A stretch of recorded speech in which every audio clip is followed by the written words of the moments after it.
Hi everybody.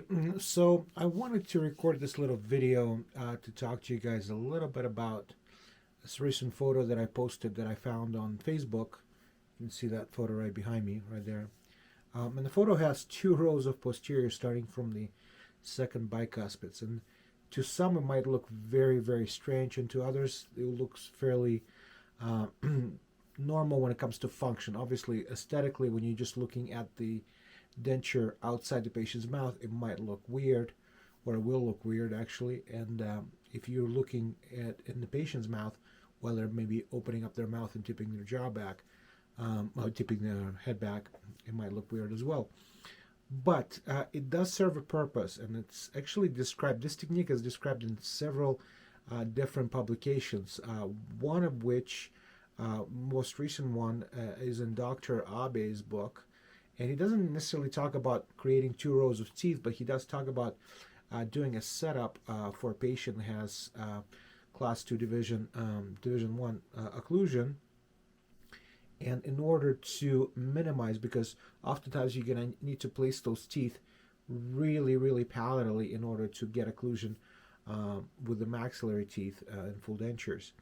And oftentimes what people will do is you'll just take the position of first bicuspids and place it in there, and they'll actually cut that bicuspid a little bit on the palatal, and they'll place the second bicuspid right palatal to it and right behind it, and create another row going that way.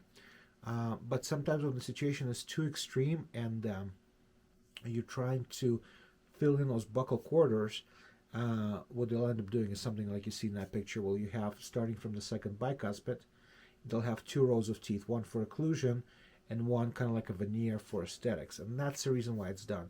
And I know a lot of people that don't do this kind of stuff and they've never seen it before. They'll see it and they'll have like a very extreme reaction to it, like, what the hell is this? But in reality, it is a valid technique. I personally have never done that. I just never had a case extreme enough, maybe, to get this done, or simply I didn't think of doing it like this, and I just kind of minimized occlusion by placing the teeth in there, maybe have just part of the cusp touching. But if you have a situation what's severe enough, you're going to end up with something like this, and a lot of times you'll make the patient fairly happy.